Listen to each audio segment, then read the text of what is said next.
What's up, everybody? I'm Z-Wade, the Z-Wade, and Z-Wade Photo, and today I'm going to pretend that I know more than Nikon.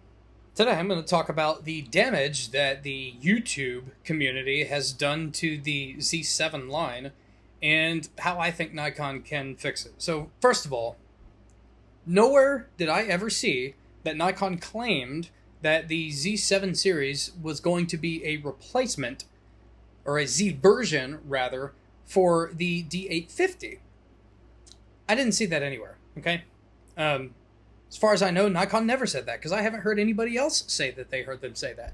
It was the YouTube community and the consumer base that assumed that the 7 and the 7 II were supposed to be the mirrorless D850s just based on the megapixels, which is silly.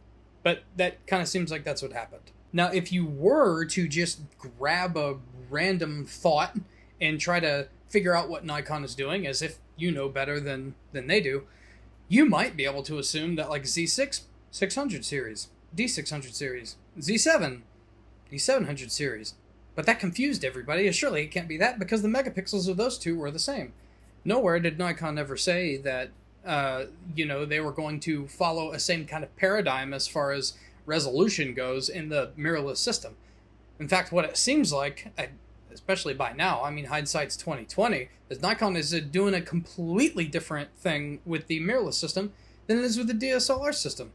And although that is confusing, and it's frustrating how much it confuses me trying to get into the head of Nikon, which is why you don't see me doing it on my channel anymore, as frustrating as that is, I mean, it's clear now that it's just something totally different. So we just need to throw out everything that we know about the D series stuff, like F-mount, and just start from scratch and relearn what Nikon is doing now. Eventually, I mean, we're still in basically the first generation of most of the cameras, second generation of two of them, okay? And so we're not going to know until the entire numerical system is used up what direction they're going to go. However, now I want to get into what I think Nikon should do. I think the Z7 should just die, okay? It should either die off, get rid of it, have a gap in the numerical system, go straight from the 6 to the 8 to the 9. Or they need to reinvent what they intend the Z7 series to be. A lot of people are saying that, the Z6 III should be a video-focused camera.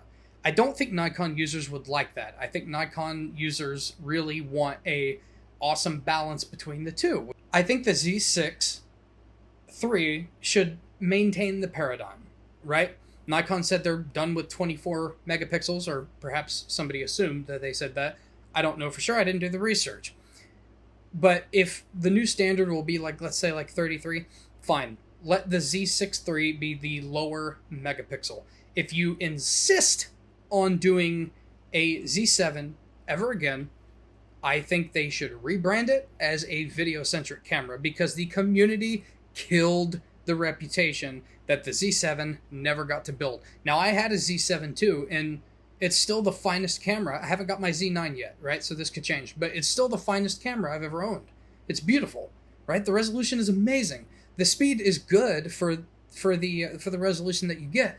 I never had a ton of the autofocus problems that people complain about with Nikon, because I don't use all these silly things. I just don't shoot types of photography where it benefits me right now.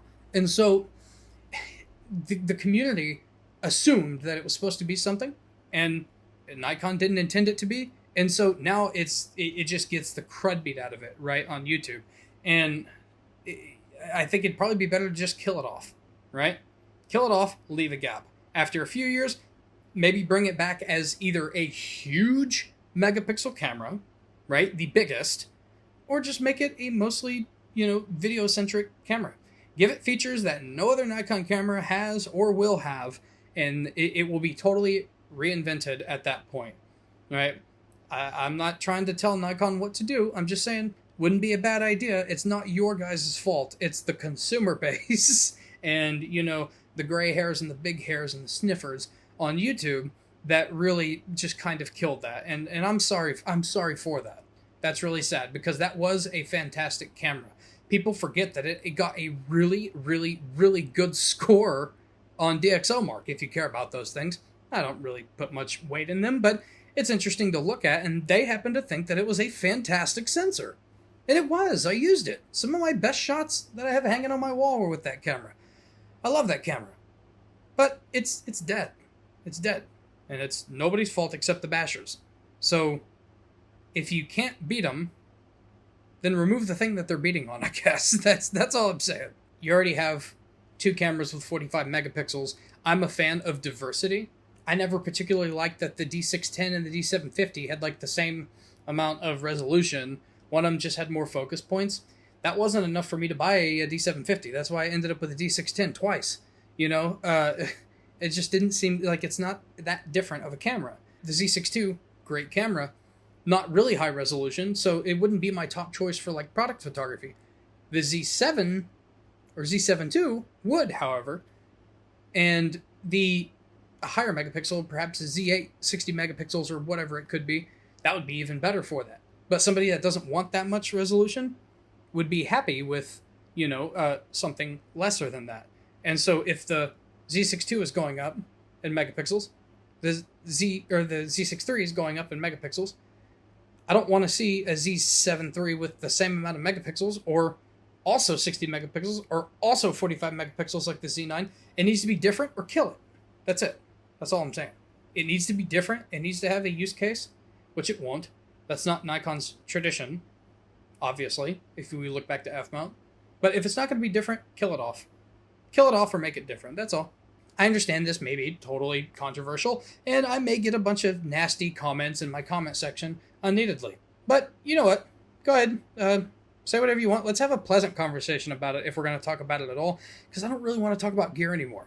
That's a wrap at this episode of Z-Wade Photo. If you enjoyed this video, I hope you'll subscribe. And if you do, I think you'll like these too. And when you're done watching on YouTube, I'll see you at zwadephoto.com.